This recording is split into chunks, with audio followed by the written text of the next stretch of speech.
Hello, everyone.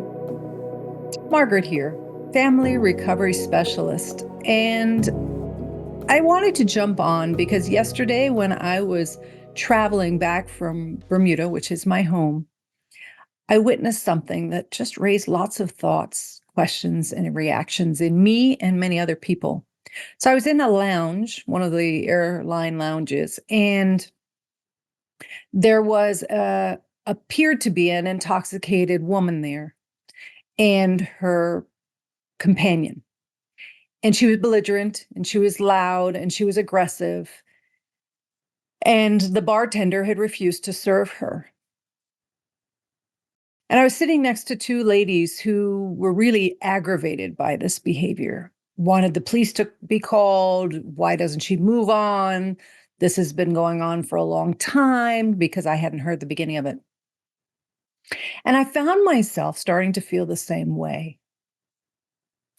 And then what happened as I watched this unfold, I watched the staff be kind, respectful, and supportive, yet frustrated. I witnessed the energy in the room being very hot, like everyone was on high alert.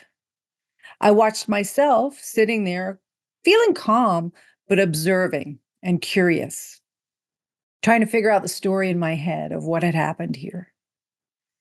And I got to the point where I was less obsessed or focused on the lady involved and more aware of the energy surrounding her, from her companion's energy to all of the men, women, and children who were sitting around in this lounge, trying to get on with their time, but also very vigilant to the activities.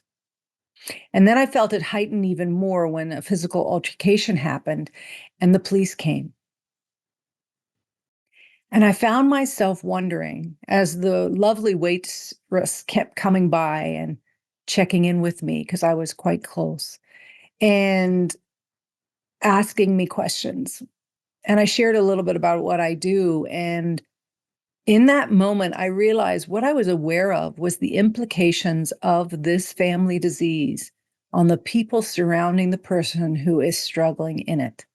I don't know whether this person was a person with the disease of addiction or alcoholism. What I know is her behavior replicated that of someone who was out of control in their behavior when highly intoxicated, which would be possibly commonplace in the family disease of addiction. And I realized in that moment that probably some of the people around were reacting from the place that they had maybe once lived when they were children or in a partnership or raising children who are struggling with this disease.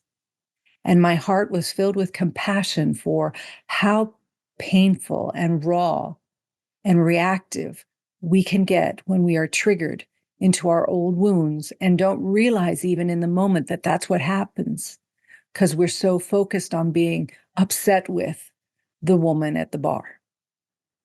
What was more fascinating was this ratcheted up and the police then became involved.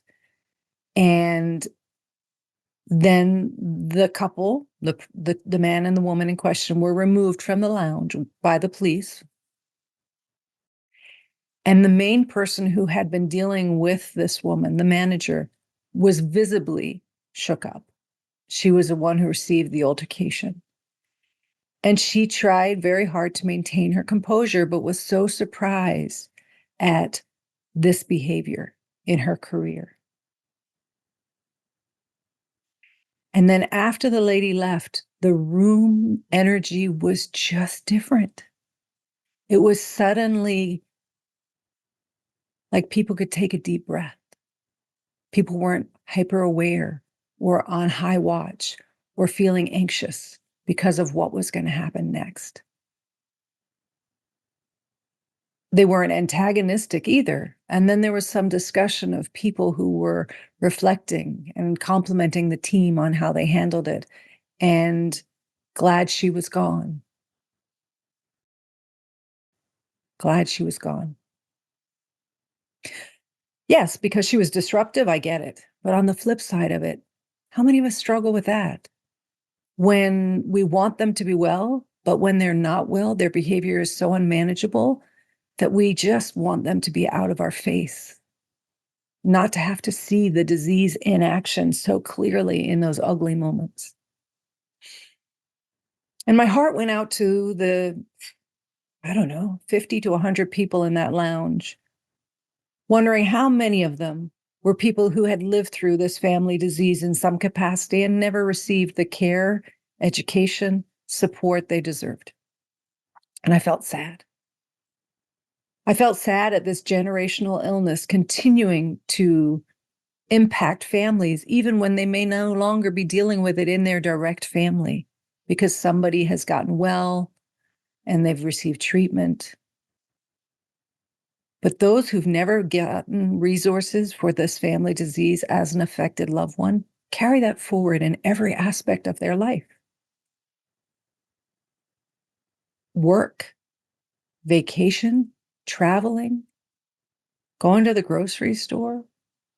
And when we have been through these types of experiences in our lives, we don't even realize we can get so triggered so fast and not recognize it until after we reflect on it. And I was triggered. The loud noise, possibly more the gang mentality of the unpleasant words that were being said by the ladies next to me. But mostly, I was grateful that I transitioned into a place of curiosity and compassion for all involved, and mostly for the people who witnessed it and what they may or may not be feeling. And granted, we were at a bar, so some weren't feeling and they were drinking to cope, and others would remove themselves. But the energy in that room and the experience of witnessing it when it wasn't directly impacting me, as I felt safe, I never felt threatened, I never felt scared. I felt uncomfortable. I wanted the situation to stop, which I think is true for anyone witnessing that. I was grateful there weren't a lot of cameras out recording it. I was grateful that this woman and her companion were given compassion and decency, though they didn't perceive that to be the case. And I was glad that I got to the place of being able to reflect as a whole picture, a whole system, versus just the one-off and judgment. And I share this because, I'm a professional in the field working for many years around people with the disease of addiction and their families. And yet I am still human. And yet I still react in human ways. And I felt really pleased that I was able to get to the bigger picture yesterday and not just stay stuck in the bystander observing, gawking, intolerance, judgment that I started. Just some thoughts. I hope you take care of you, and until next time. I'm Margaret Swift Thompson of Embrace Family Recovery. And if this resonates with you and you want to talk about it, if you have related to it and want help so that you don't have to be reactive, you can work with me. You can contact me and I can coach you through some sessions to help you heal these wounds and find some strategies to not feel so vulnerable and so triggered, even if it isn't our person around us who we're reacting to. Take care of you. Please find resources on my website, embracefamilyrecovery.com. This is Margaret Swift Thompson. Until next time, please take care of you.